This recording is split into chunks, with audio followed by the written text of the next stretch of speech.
Finally, we're here.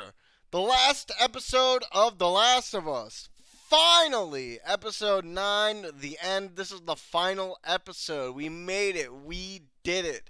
Big question on the mind, folks. Did they drop the ball? No. Thank God. It wasn't a perfect ending. They're at the end zone, and instead of running it, they're passing the ball for some reason. But that's what we have. It's good. It really is great. They did what they needed to do. They have all the tonal shifts from the game implemented into the last episode of the story and throughout the whole season. They did a really great job with that. All the characters are on point. The acting is on point. The sets, even the CG, I guess. it's really good. They didn't mess it up. That's a big fear a lot of people had, and I also had when I first started reviewing this series. I thought they were gonna fuck it up dramatically. I thought it was gonna be a shit pile. But no, we got what we needed. Now there are setups. There are a few setups for the season 2 of this show, and we're gonna get to that, very soon once we finish talking super in depth about this episode. Prepare for the long haul. We're gonna be here for a while, okay? All right, it's gonna happen. And there are other few missteps within the show I'll also mention and talk about, but we're gonna talk about just, everything that happened in this episode and the ending of the show, what it means for part 2, and what's gonna happen and how I felt about the whole thing entirely, and let's just get into it. Now, we start off with one of the things that sort of griped me within the show, at least with a few episodes. Other than that, though, this is an interesting sort of take that the game didn't have the flashbacks. So we're getting another flashback right off the gate. After, again, yes, another flashback. They've been sort of sporadic about how they've been showing these flashbacks. Episode 1, Episode 2, Episode 3 was an entire flashback. 4, 5, 6 didn't have it. And then Episode 7, again, was another entire flashback. And then Episode 8 didn't have one. Now here again with Episode 9. Now, those few flashbacks in the beginning were actually really interesting. I wanted to see where... they had an interesting take on the flashback, showing us like other parts of the world about how the virus was taking over, stuff like that. And then we got into the Bill flashback. Now, I'm okay with that. If the flashback serves as a purpose of humanizing different characters, is specifically what this flashback is showing us. But also, this flashback is also showing us the origin of Ellie. Though, in hindsight, we don't really need this. Now, this may be because I've played both games and I don't really need this flashback to understand our characters or how Ellie is immune to the virus. But I guess for your non-game viewers, if maybe you would want this like origin, it's like a slight origin on Ellie's mom and everything. But do you really need it? I mean, I'm sure everyone watching it, if you haven't played the games, could extrapolate with yourself how Ellie is immune, right? But we'll get into that. So, first of all, here we have Ashley Johnson, the voice of Ellie in both parts. She is playing Ellie's mom in this version of the story right now. And, I mean, hey, kudos to the show for bringing cameos of favorite characters or people from the game voice acting onto the show. Last episode we had Troy Baker. Now we have Ashley Johnson, which is pretty cool. Troy Baker playing someone else entirely, but he did a really good job acting as, I believe his character was James, one of the cannibals. Fuck. In that episode. Now we have Ashley in this episode. So we're doing another flashback. So let me just get this out of the way. Actually, I already mentioned it before, but let me really extrapolate this. I'm okay with the flashbacks. I just wish we got maybe something different. Again, I don't really need an origin story of Ellie and her mom. What I think would have been really cool, and what they should have done, like every episode from I think it was like from episode 1 to 2, but then they stopped it. It was like showing us all events that happen in the world besides like America. So we could have got some like really cool scenes of maybe the White House, maybe Europe, and what's happening over there, and what people are thinking over there, Asia, Russia, whatever country you wanted, just like specifically other characters finding out about the virus and dealing with horrible situations, and then like you know, making circling that all the way back into our plot. Instead, we just got kind of like random flashbacks that we didn't really need. Like, do we honestly need this flashback when the episode is so short? Like, because it's sort of wasting time on events that, and this is a 10-minute, flashback, literally. It's just, it's almost like filler. Do we really need this? But we got it anyway. I'm okay with it. It's just, is it really, helpful to any of our characters, other than one, and we'll get into that. So, the point of this flashback is to establish Ellie's mom and how she gives birth to Ellie. It's a long process of where Ellie's mom is hiding from an infected, not a clicker, but a runner, just one. It's always one, in this show. It's never, again, this show is scaled down. In the game, it's like you're running from like 10 to 50. In this, you get one. Now, when you're facing one infected in the show, it's incredibly dangerous, right? Incredibly difficult. So I guess they're upscaling the violence of or just the dangerous aspect of our infected while like decreasing their numbers. That's okay, but I guess this is the only infected that we see. This is the last one, actually, the last of the last infected. How many puns can we do? Surely Ellie will appreciate it. That's all right, I guess. But I'm okay with the scaled down version of the show. It's keeping it more realistic in a sense. So the whole point of this is to show us how Ellie's mom here is just running from the infected. Now she is pregnant in this scene. Now, if I can show this, we see how she also has the trademark Ellie's knife that she keeps around, her Ellie's keepsake. Does she know it's her mom's? We don't really know for sure. We can assume that she knows, because Marlene probably would have told her. Anyway, the whole point of this scene here is to explain how it's possible for Ellie to like be infected yet be immune to the virus.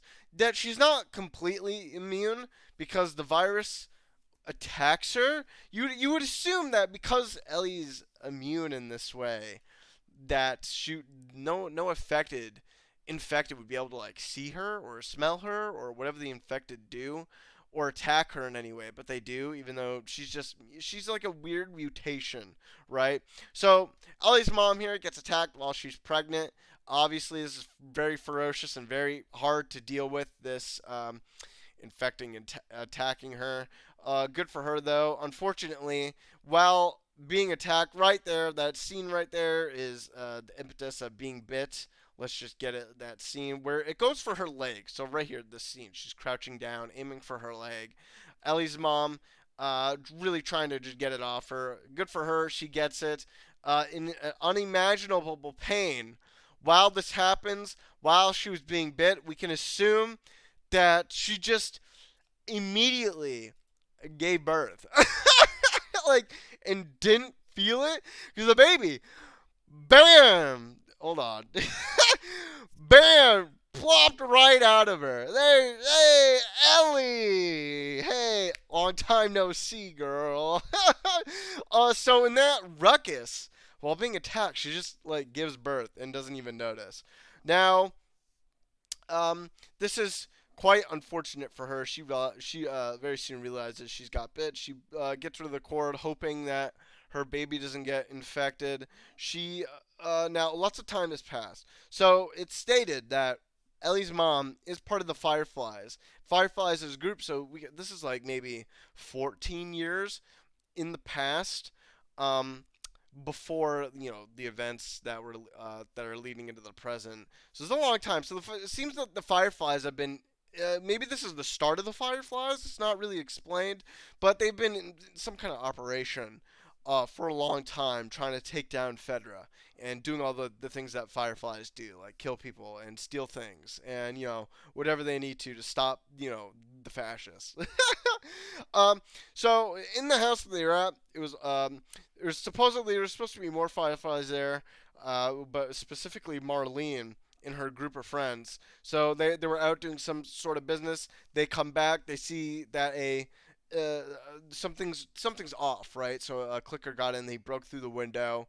They go up to where Ellie's mom is. We have a nice humanized scene for Marlene, which is can be seen as a death flag. Listen, I'll just spoil it. Marlene dies in this episode, guys. She dies horribly. All right, it's not spoiling, right? If watch the episode, okay? So so mainly I believe this flashback again to just be a scene where we humanize Marlene, where Ellie's mom is her friend and they've known each other for a very, very long time. Ellie's mom's like, yes, I was bit. I don't have much time left. She. Oh, this is like the which we can assume is like the reason Ellie is immune. She before Ellie was birthed, Ellie's mom got bit, which somehow transferred the virus. You know, if you've seen Dawn of the Dead, the Zack Snyder remake, it's like the zombie baby. Are they going to do the zombie baby? They don't, of course. No one has the balls to do that anymore. Showing like zombie kids ripping people apart or zombie babies, which is actually really fucking cool. All right, they don't do that. So this is the sort of new uh, canon explanation about how Ellie's immune. In the game, this doesn't happen. Now, actually, I was looking this up. Actually, apparently, very very apparently, I'm not sure how correct my information is. I had to look it up after I watched the episode. This is a scrapped DLC that Neil created. And they couldn't implement it into the game, and he wanted to implement it here into the show for trying to show everyone just another, non-needed explanation about how Ellie is immune. Just another reason why she's so special. We didn't really need this. I'm going to state it again. I feel we didn't really need this, but I appreciate what they're doing here. I appreciate it. Okay? So, again, this scene is just supposed to be humanizing Marlene, where Ellie's mom here is begging her to take her child, keep her safe, also kill me, give her my knife. Now, Marlene does take it upon herself, and it's very sad. She doesn't. She refuses actually at first to kill her because they've known each other for so long. They're friends, but she takes the impetus upon herself to kill Ellie's mom. Now, this is sort of frustrating for me. You think that now, they are fireflies here in this scene, and it's Marlene's job now to take care of Ellie. Why then would she let Fedra raise her, even though she hates them? And essentially, Fedra has brainwashed Ellie before the start of the season, right? When we know she was a Fedra soldier in training. Why would you do that, Marlene? What? But why? What? It doesn't compute. It just doesn't make sense. Why? But okay, questions that'll never be answered, of course. We could just maybe assume that Marlene didn't want to raise Ellie, hands on, she didn't have time for it. Instead of, she had plans, big plans to kill all of Fedra. So she gave her best friend's daughter into the hands of Fedra to teach her. We'll get off that topic. Anyway, this is just again, just a really nice scene of humanizing Marlene. She kills her best friend. The length she will go to protect someone and do things. Here, let's see the gunshot here. Bam, cold-blooded, absolutely brutal, pretty nasty, in fact. So that's pretty much the end of the flashback here. It's the last of the flashbacks we get. Season 2, will there be any flashbacks? Probably, actually. There'll probably be some flashbacks. I won't spoil part 2 because I don't want you to know about part 2. You shouldn't have to know about it. It does exist, though. Go play. You know what? I can't even. Don't play that game. Just forget about part 2. There'll probably be some in the second season, though. I have no doubt about that. Anyway, we're going to get off this flashback here. We're going to go back to the present. Damn, there are actually some really good edits later on in this episode. Beautiful edits, actually. Of scene transitions between our characters and the action that happens in this episode. Pretty beautiful. So we get a nice scene transition here. Ellie almost like she's reminiscing about the fact that she was born. It's kind of weird, but we really know that in this scene here and in the scenes prior after this, she's gonna be the scenes after this. She's gonna be thinking about her attitude is a lot more somber and melancholy. Excuse me, here for the long haul, folks. About the situation that happened last episode where she almost got raped and murdered. Okay, so she is, and this is one for one so from here on, after this flashback, we are one for one for the game. One for one. So many scenes and pieces of dialogue ripped right out of the game, transitions right into the show. It is amazing how well of an adaptation they do. And let me just say this, I'm going to explain this even more after I'm done reviewing this episode, once we get, just an afterthought about it. This is one of the best adaptations of any video game I've ever seen. Top 5 easily. Top 3 easily. Right? Think of all the adaptations you've probably watched in your day, and think of how shit they fucking are. Remember? Oh my god. Halo is the worst, right? But then we get this. I'll give some more examples later, but I really wanted to get that out of the way. This is one of the best adaptations of any video game I've ever seen. Resident Evil doesn't fucking count. All right. Now, we go back to the present here. Now, it's very noticeable. Here, let me just turn subtitles on if they work on this. Probably not. There they are. They work. So we're now in spring now. Winter is over. It's been maybe a month or two after the events of the last episode.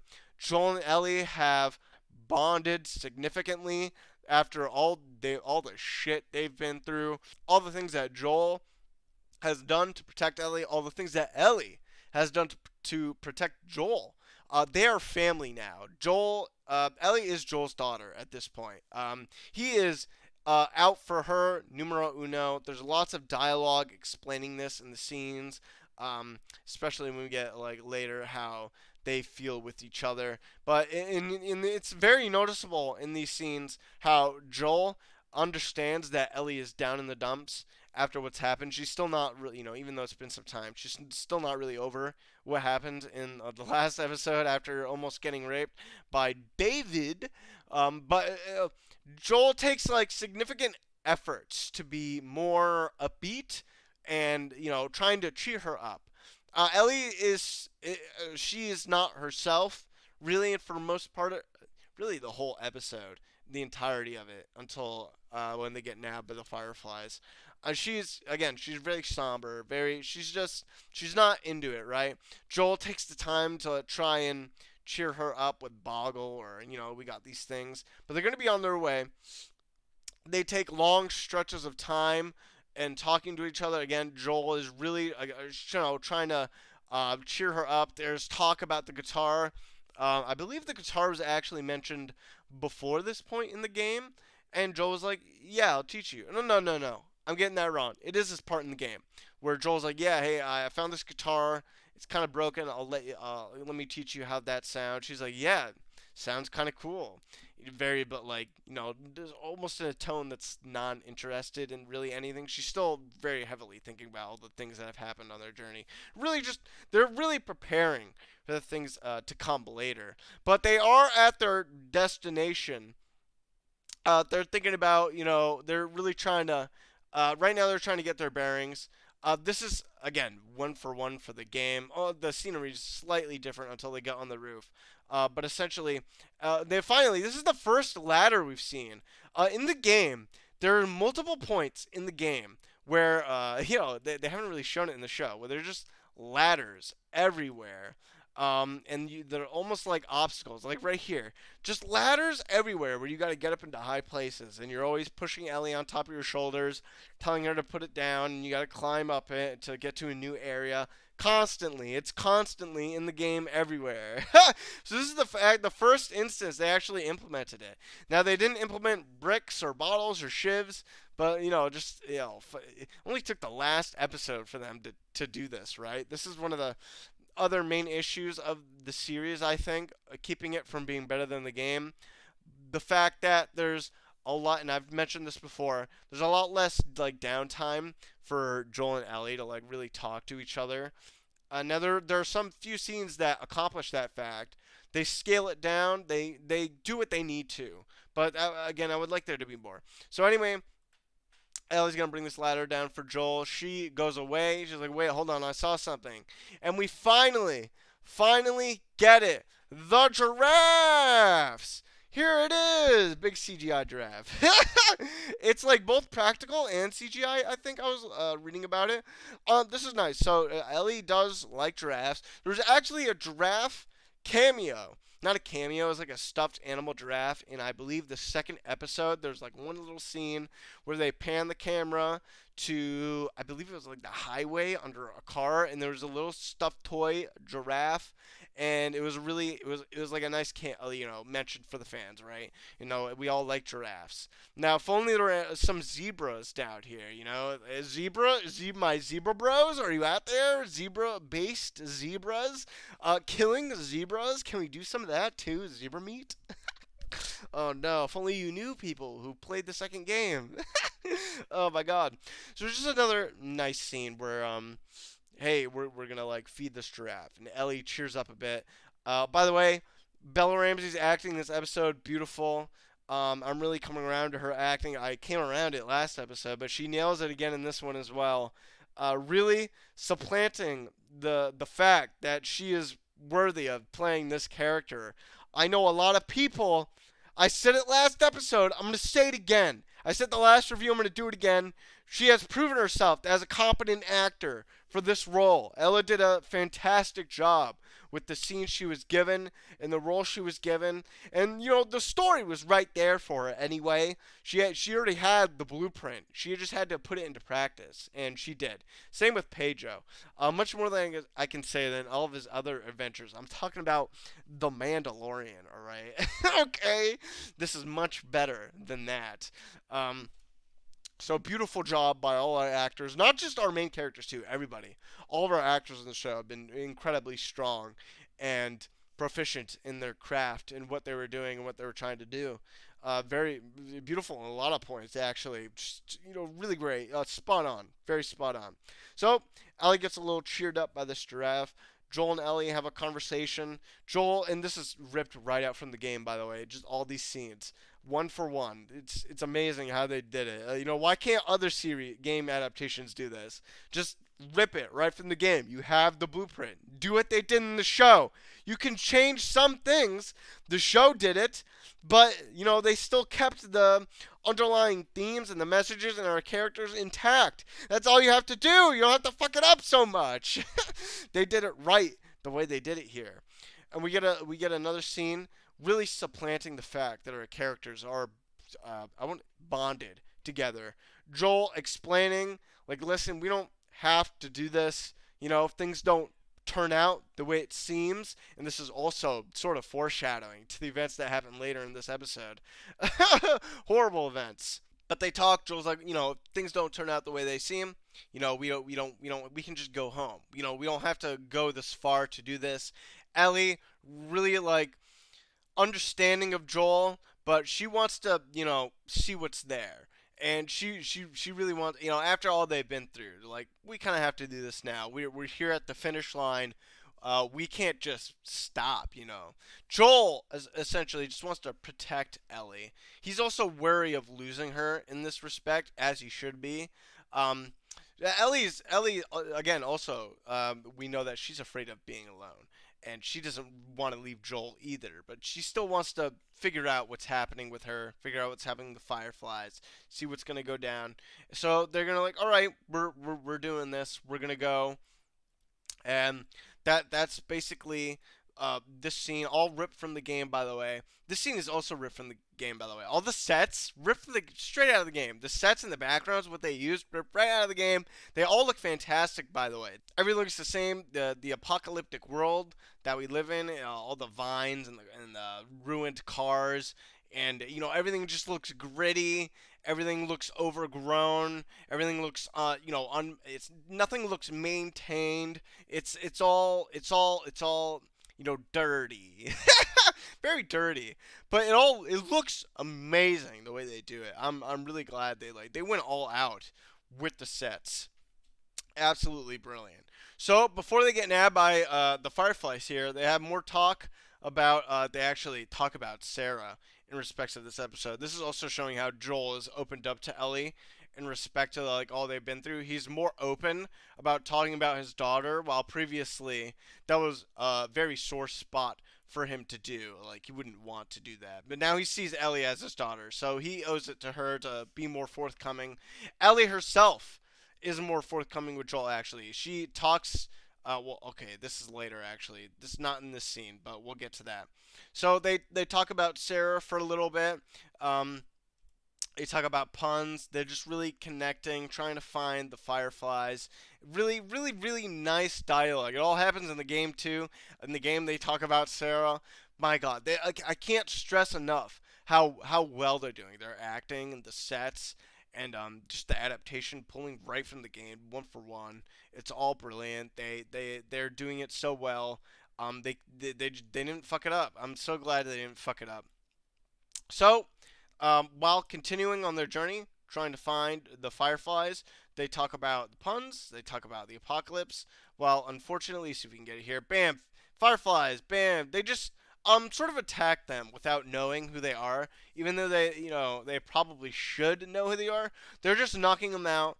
They're fine after this until we get to our big super scenes that we get from the game that are incredibly important for the future of the show and for the morality of our characters and for the tone of the entire game. Because I know that people were super upset or they were super worried about whether they figure out while they thought that the show would make it seem like Joel was a bad guy for making the decision he's going to make in this episode. And I was also worried about that, but I understand those worries about other people, but they did it right. There's moral ambiguity in the decisions that both Joel and Marlene make. So the instance of what's happening here, Joel wakes up they're in the hospital of the Fireflies. Marlene tells him like, "Fuck, how did you even get here? I lost everything getting here." Ellie wouldn't have survived one day without you. How did you do this? I'm in debt to you now. Joel's like wakes up very kind of groggy after being hit by the concussion blast. What's it called? The flashbang. There we go. She's like, where is she?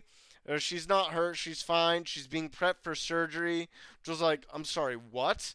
This is the point where we get into the fuckery of the Fireflies and how they're gonna fuck over Joel and also fuck over Ellie. Now they didn't change this from the game, which is great because this is again the part of the moral ambiguity that we need, where the Fireflies want Ellie specifically, so they can cut open her brain, take.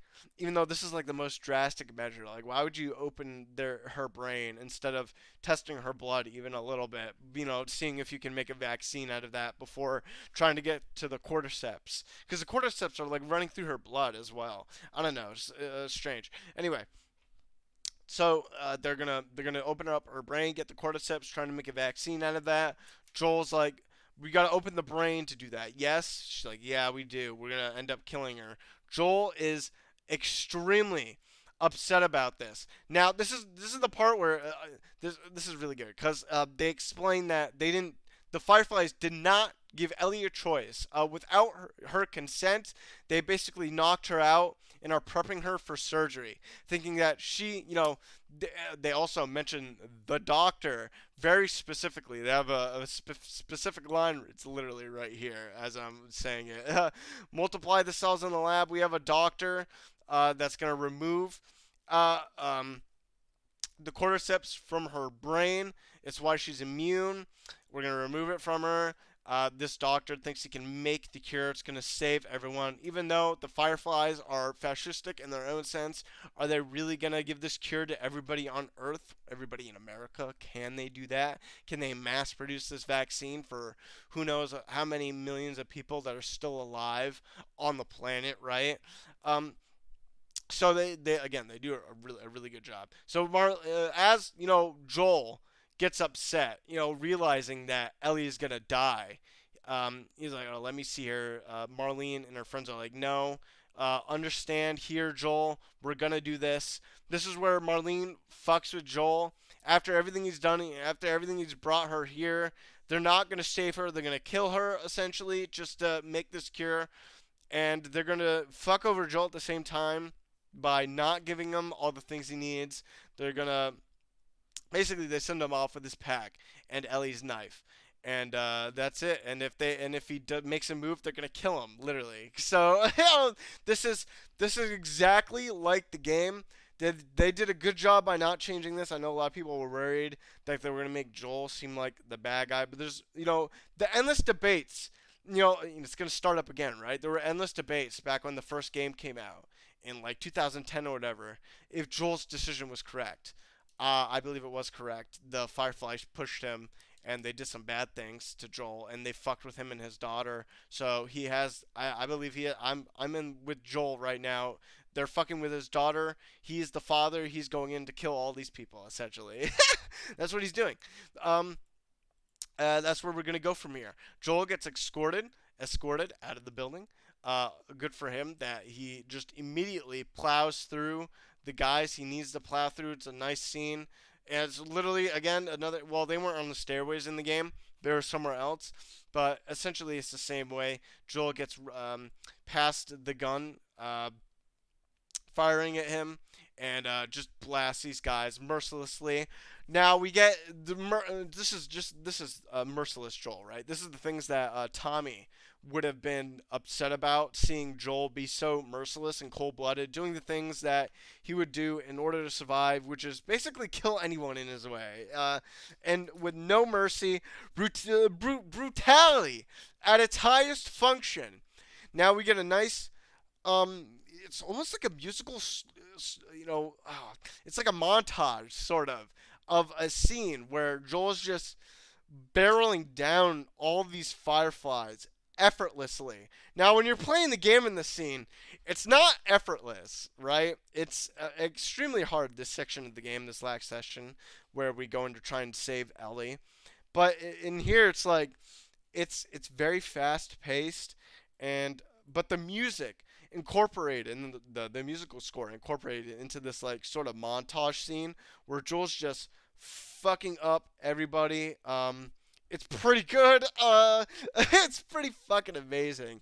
I might go back and actually watch this scene again. I've watched this episode 3 times, so I actually really like it. The montage here, it's pretty good. They do a really good job. Now, would it have been beneficial to make this, a bit longer, more drawn out, a little harder? Because in the past episodes, dealing with people has been extremely difficult. Why is it so easy now? It's a little questions. I have questions, but they make the scene work, and it works well. I'm okay with it, but again, I have questions. But I love the scene. So, and Joel's being absolutely brutal here. As we can see, he caught this guy here. Does not leave him alive. Obviously, he'll just come back, grab the gun, try and shoot Joel, so he has to kill him. Doesn't even care. Brutal. No mercy. We're in no mercy mode. We have to get our daughter back. We have to save her from the doctors killing her, and that's what we have to do. So all throughout this scenes, it's pretty amazing. Pedro's acting as well throughout all these scenes, and his concern for Ellie.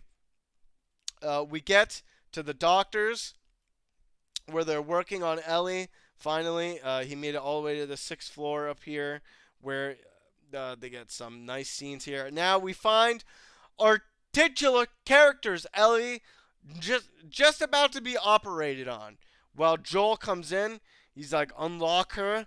Now, this is extremely important. Again, people were worried that this would be seen as a non-self-defense situation from Joel, with all the, after killing all these fireflies, now he's going to brutally murder all these doctors just to get Ellie. But don't worry, everything's okay.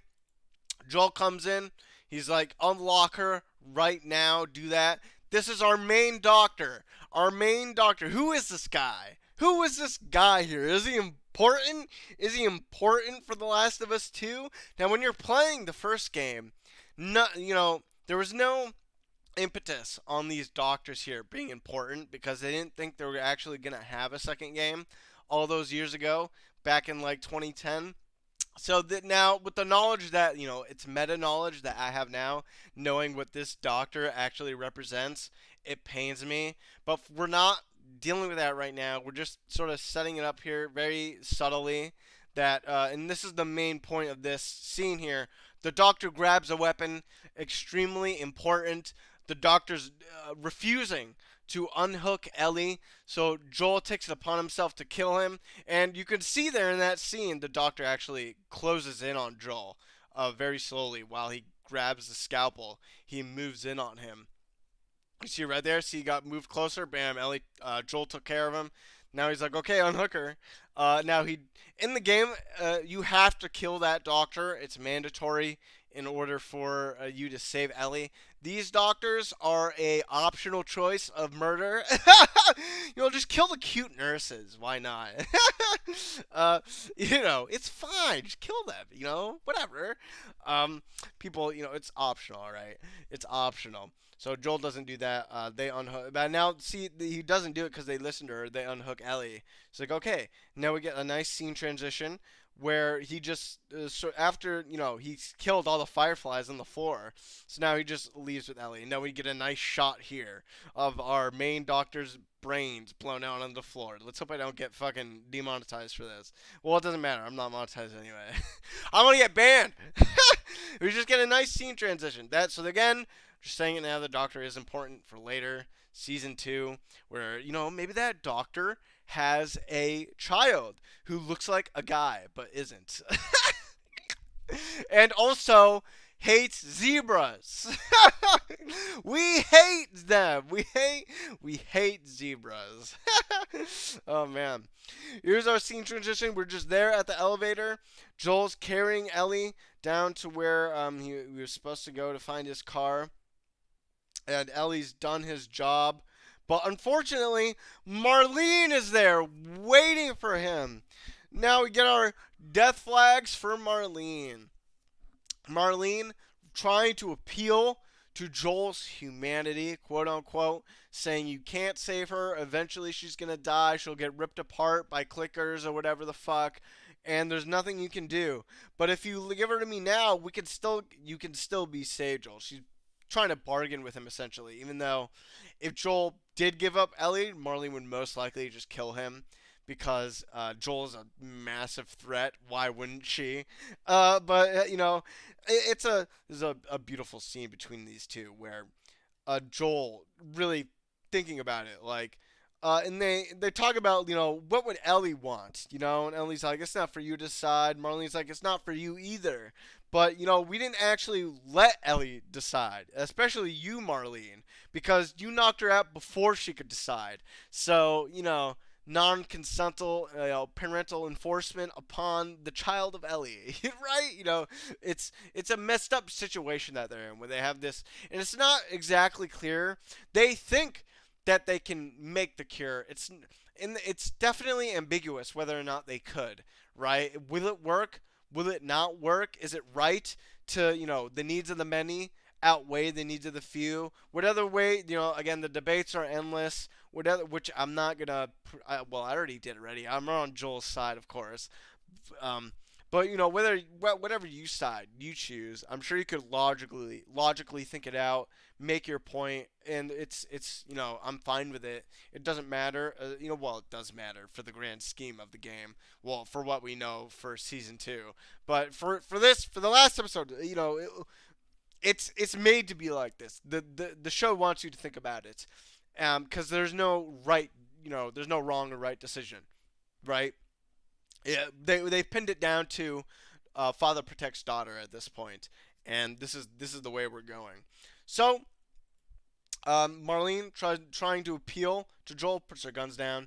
Joel thinks about it, and we get this is 1-for-1 for the game. It's beautifully done.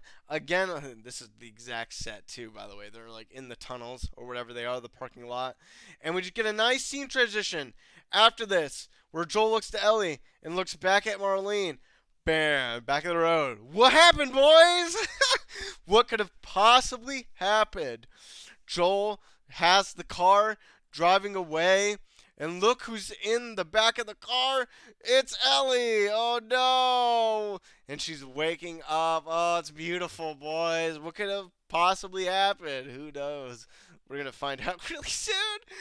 This is, again, this is ripped right out from the game. It's literally the same scene transition, edited the same way. It's amazing. They just literally just copied it. Fucking, they did a great job. Not gonna lie. At this point, Ellie wakes up. Joel's like, Ellie's like, what happened with the fireflies? Joel makes up a lie. Turns out, and this is again straight from the game. Turns out there's dozens of people like you, Ellie. None of them worked. They all ran tests on them. None of them worked. They stopped looking for a cure. And this is where we get the scene. We do a little flashback while Joel's talking. Marlene puts her gun down. Joel's like, never mind. I'm just gonna shoot you, Marlene, and I'm gonna, kill you, essentially. Bam! There it is. So this is the lie of Joel, the epic lie that will span centuries, forever. Was it wrong? Was it right? Debate it, please. I implore you to. I beg you. And this is pretty much the end. He tells her all this. He says Raiders attack. Barely got out of there alive. I couldn't find your clothes. We had to get out of there, and this is where we are now. The end of the story. Ellie's extremely sad. You could see it. She's like, and this is also a debate with among people. Does Ellie know about what Joel did? But maybe we'll get to that after. So we get the scene. We need to get to the finished off scene. Where Joel says he's sorry to her. He shoots Marlene. He puts Ellie in the car, and he goes back to Marlene. Marlene pleads for her life. Please don't kill me. But Joel, he is in his brutality phase right now. He is not listening.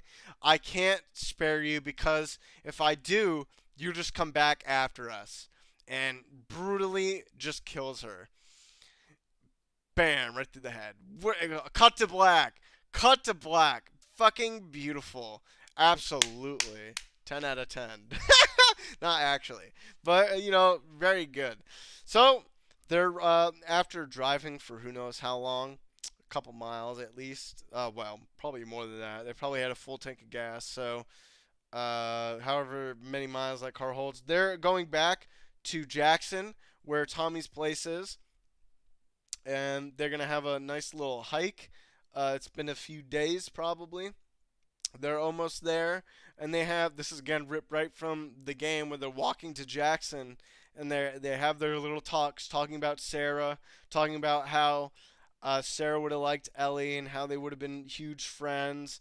Talking about their journey together, what they're going to do after. And the big important part of this scene, which is really right down to like the nanosecond of the end of the show, where she just has to ask him, what really happened down there? All the fireflies are dead. Did you kill him? Joel lies to her. He says, no, this isn't on you, Ellie. Ellie confronts Joel about it. This is where she tells her about Riley, her best friend, how she had to kill her after they both got bit. And it's a beautiful scene where Joel lies. So this scene is debated among people whether Ellie, after Joel lies, and he's just like, no, Ellie, I didn't kill them. It wasn't me. It's a bold-faced lie. Ellie doesn't know for sure. I like to think that Ellie knows that Joel did it, but she knows that everything that Joel did was in favor of her, and what he did was to protect her. And again, this is just a beautiful scene. But at the end of it, she just accepts Joel's lie. She doesn't know for sure, but that's all she can do. So, and that's basically the end of the episode, guys. It's really great. They did a beautiful job, guys. This is a really great show. This is the best video game adaptation I've seen in a long time. Halo doesn't come close. Sonic doesn't come close. Assassin's Creed movie, remember that? Super Mario movie. Arcane is the best one. It's a little different. It's also like animated, but Arcane is definitely the best one. If I wanted to rate this show, I would give it a solid 7 out of 10. I still prefer the game. There are a few things, again, I've mentioned them all throughout my reviews. I'm mentioning again. I would have liked there to be more time spent between Ellie and Joel, just doing like random things, talking, maybe doing a few obstacles, fighting, a few clickers together, because we didn't really get that. In fact, they don't really fight any clickers together except for episode 2 and 5. But then 5 was a completely different situation though. It's I would have liked them to like push through some of those things. I would have liked there to be maybe less flashbacks, or at least you can have flashbacks, but like tone down the time for them because they almost seem like filler and they don't really accomplish much in the grand scheme for the progress of the series and the plot. So, it's kind of a little bit frustrating. Though episode's 3 flashback was incredibly endearing and engaging. Also compelling. They just made these compelling characters in that one episode. The rest of them, they weren't. They should have stuck with maybe like the 5-minute flashback and then, moved on with some other scenes. That would have been better. So I think that this is a really great show. It's really good. I recommend this show. I recommend you watch it. It has genuine human pathos. The acting is beautiful. All the sets are beautiful. Just on the technical aspect, a lot of the show is just brilliant. The sets, the designs of our characters, the designs of the infected, even everything, the musical score is great. Fits really well with a lot of our tenser scenes that we get within the series and those critical moments that happen between our characters. Really great. However, the game still does it better. I'm hard pressed to find a adaptation of a show or movie that does it better than the game. That's just the nature of these things. You can't always do that, right? It's very hard to do something like that. But it's a great show. I hope you guys like these reviews. This is the last one here, guys. All right. Solid 7. We're done with The Last of Us. Now all we have to do is wait for The Last of Us 2. That one is going to be probably way worse. They're definitely, they've done a great job adapting the first part into this series. So I have no doubt that they're probably going to adapt it the same way to the second series. And they're not really. I really doubt Neil's going to want to change anything from the second series. Maybe he'll listen to the fans that are really upset about it, but probably not. Neil's been really up his own ass about the part 2. You really got to look into that yourself. I don't want to spoil any of that. I honestly don't even really want to talk about The Last of Us 2. But when it comes out, maybe they will change it. This first season was really good, but they had the blueprint for the first game, which was really good. The second game wasn't. So maybe, oh God, Jesus. I'm not even gonna worry about it. Never mind. Let's not even do that. We'll find out when it comes along. I'll review that as well when it comes about. Who knows how long that'll take? Maybe the next 3 years, 4 years, maybe even that long. Who knows? But okay, that's been my review. Hope you guys enjoyed. I'll see you guys next time. See ya.